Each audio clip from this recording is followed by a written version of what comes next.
जय हिंद दोस्तों। हम आपके सामने फिर से हाजिर हैं एक और महत्वपूर्ण वीडियो लेकर। जैसा कि आप सभी लोगों को पता होगा कि 6 सितंबर जो है वो बहुत ही पास में है, यानी कि हमारे नए साथियों की ट्रेनिंग ख़त्म हो जाएगी और एग्ज़ाम का कैलेंडर भी लगभग आने ही वाला है और कभी भी आप लोगों के एग्ज़ाम भी आ जाएंगे, है ना।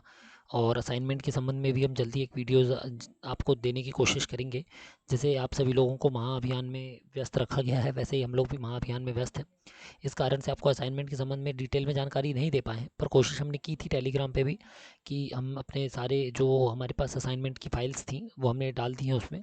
फिर से हम एक बार डाल देंगे और उसका एक और वीडियो हम आपको उपलब्ध कराने की पूरी कोशिश करेंगे।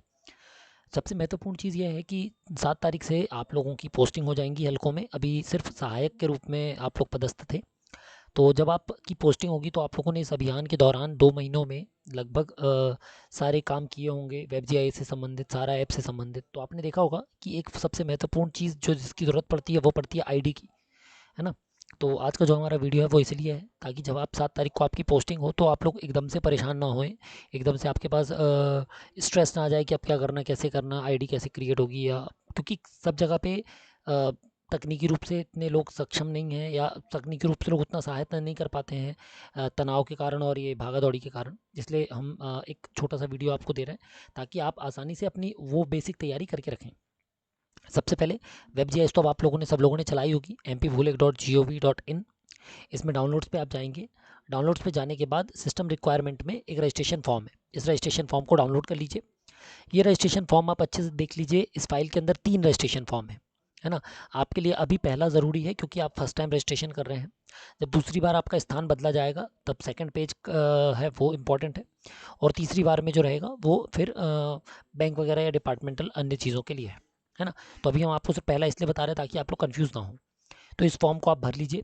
इसमें आप अपना first name, middle name, last name डाल दीजिए, अपना father's name, gender, date of birth, email ID, employ ID. तो एम्प्लॉय आईडी क्या है? आपकी 9 अंकों की जो ट्रेजरी से मिली है आपको, ठीक है, जिसके आप आईएफएमएस पे भी आप लॉगिन जिससे आप करके अपनी पे स्लिप निकाल सकते हैं। डेजिग्नेशन पटवारी। ईमेल आईडी आपकी जो आप चालू रखें हमेशा, जो चालू हो हमेशा। मोबाइल नंबर जिस पे आपका ओटीपी आएगा, ठीक है। इसके बाद डिस्ट्रिक्ट, जिला जिसमें आपकी अभी पदस्थापना हुई है, सक्रिय कर दें। सिग्नेचर डाल के ऑथोराइज्ड डेट डाल दें, ठीक है।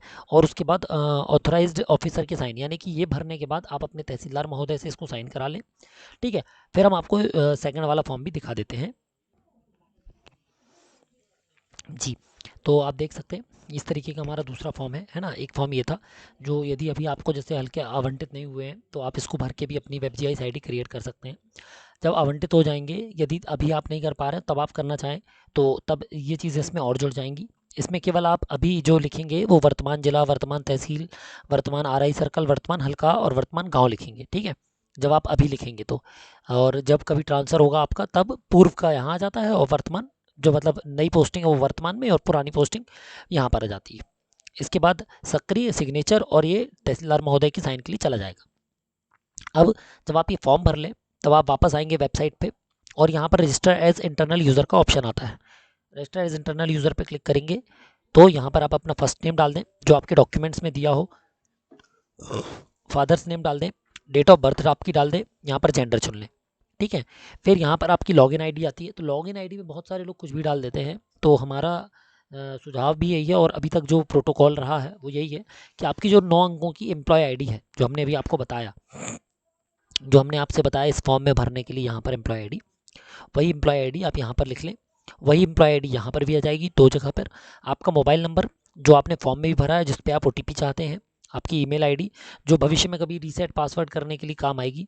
फिर चूज़ फाइल, ठीक है, यहाँ पर आएगी आपकी चूज़ फाइल आ जाएगा। तो वही पीडीएफ जो आपने भेजा है, जो आपने तहसीलदार महोदय साइन कर लिया, उसकी पीडीएफ बनाकर उसको अपलोड कर दें। अपलोड करने के बाद यहाँ पर ऑप्शन आता है सिलेक्ट यूज़र का। सिलेक्ट यूज़र में जाएंगे आप तो देखिए सिलेक्ट यूज़र के पहले एक और चीज़ है, जो लोग अपना लैपटॉप रजिस्टर करना चाहते हो, जो चाहते हैं कि ओटीपी ना आए, उनको समस्या ना हो, तो आप अपना लैपटॉप रजिस्टर करके जो सबसे ऊपर एक ऑप्शन दिख रहा था आपको, ये गेट सिस्टम इन्फो है ना, गेट सिस्टम इन्फो पे भी आप क्लिक कर सकते हैं। तो यहाँ से आपकी सिस्टम की जानकारी सेव हो जाएगी। फिर हम आते हैं वापस, जैसे हमने नाम भरा है यहाँ पर, ठीक है, ये हम जो दिखा रहे थे ये था नीचे की डिटेल। तो ये 3 चीज़ें थी। सबसे पहला है पर्सनल इन्फॉर्मेशन, दूसरी लॉगिन इन्फॉर्मेशन, तीसरी पोस्टिंग इन्फॉर्मेशन, ठीक है। तो ये हमने किया, यहाँ पर हमने नाम भर दिया। नाम भरने के बाद ये हमारा लॉगिन है। लॉगिन में आप देख सकते हैं नाम में हमने डिटेल डाल दी, सब कैप्स लॉक में ही हम लिख रहे हैं। इसके बाद हमने यहाँ पर लॉगिन आईडी हमने लिख ली, ये इमेजिनरी है। इसके बाद पोस्टिंग पे हम आते हैं। तो पोस्टिंग पे आप जाएंगे तो देखिए यहाँ पर आपके पास इतने सारे ऑप्शंस है, बैंक वगैरह डिटेल है। तो बैंक वगैरह की डिटेल तब तक है जब तक आप ये सिलेक्ट नहीं करें। जैसे यहाँ पर आप इस फॉर्म के अनुसार डिपार्टमेंट यूज़र चुन लीजिए। यहाँ पर आपने पटवारी चुन लिया, पटवारी चुना तो बाकी सारे ऑप्शन यहाँ कम हो गए। ठीक है, ये देखिए पहले आपके सारे ऑप्शन दिख रहे थे, जैसे ही पटवारी पे क्लिक किया सारे ऑप्शन गायब हो गए। जिला चुना आपने, डेट ऑफ ज्वाइनिंग चुन ली, उसके बाद तहसील चुनेंगे आप। जैसे ही आपने यहाँ पर तहसील चुनी, यहाँ पर तहसीलदार महोदय के नाम आ जाएंगे कि ये आपकी आईडी जो है ये वेरिफिकेशन के लिए कहाँ पर जाएगी। ठीक है, तो ये तहसीलदार का नाम आ गया यहाँ पर। ये कैप्चा डालिए आप, ये ऑप्शनल है। यदि वो हल्के अभी किसी को आवंटित है तो वो आप नहीं जोड़ पाएंगे, लेकिन यदि अभी किसी को आवंटित नहीं है तो आप यहाँ से वो हल्के जोड़कर यहाँ से रिक्वेस्ट भेज सकते हैं, पहली चीज़। दूसरी चीज़, जब आप इसको ओके करेंगे तो जो मोबाइल नंबर आपने यहाँ पर डाला है उस पर वो OTP चला जाएगा। इस पर आप जमा करें पे क्लिक करेंगे तो आपको एक मैसेज चला जाएगा कि आपकी आईडी कंसर्न तहसीलदार को फॉरवर्ड हो गई है। तो तहसीलदार महोदय आपके उस फॉर्म के अनुसार आपकी जानकारी की जांच करेंगे और उसको अग्रेषित कर देंगे। वो अनुमोदन करेंगे तो फाइनल अप्रूवल के लिए SLR की आईडी में चली जाएगी, जहाँ से अप्रूव होने के बाद आपकी आईडी बन जाएगी। जब आपकी आईडी बन जाएगी तब आप WebGIS पे और सारा पे लॉगिन कर पाएंगे। WebGIS के सारे ऑप्शंस कैसे काम करते हैं इसके विषय में हमने डिटेल वीडियो डाला हुआ है डिस्क्रिप्शन पे। साथ में हमने WebGIS की पूरी प्लेलिस्ट की भी कॉपी आपको दी हुई है ताकि आप WebGIS में कैसे काम करते हैं वो देख सकें। साथ ही हमने सारा की ऑप्शंस पे कैसे काम करना है उसकी भी डिटेल्ड एक डिस्क्रिप्शन वीडियो डाली हुई है, आप डिस्क्रिप्शन पे देख सकते हैं, है ना, ताकि आपको सारा और WebGIS दोनों में काम करने में आसानी हो। इसके बाद आपका WebGIS आईडी चालू हो जाएगी। जब हल्के आवंटित हो जाएंगे आप लॉगिन करेंगे तो आप इस पर आसानी से काम कर पाएंगे। बिना आईडी के आप काम नहीं कर पाएंगे। तो 7 तारीख के लिए बिल्कुल ना बैठें, अभी आप कल परसों जब भी आपको समय मिले आप अपना फॉर्म भर लें, फॉर्म में तहसीलदार महोदय की साइन करा लें और उसको ये आईडी जनरेट करने की प्रोसेस चालू कर दें, ताकि जब 7 तारीख को आपको पोस्टिंग मिले तो डायरेक्ट आपको केवल स्थान आवंटन का काम बचे। तो स्थान आवंटन का काम डायरेक्ट तहसीलदार आईडी से होता है और पटवारी की आईडी से भी होता है, लेकिन उसके लिए पुराने पटवारी जी का हल्का हटाना पड़ता है, तो वो तहसीलदार आईडी से ही होगा ज़्यादातर। ठीक है, आप लोग केवल अपनी आईडी जनरेट करने पे फोकस करें।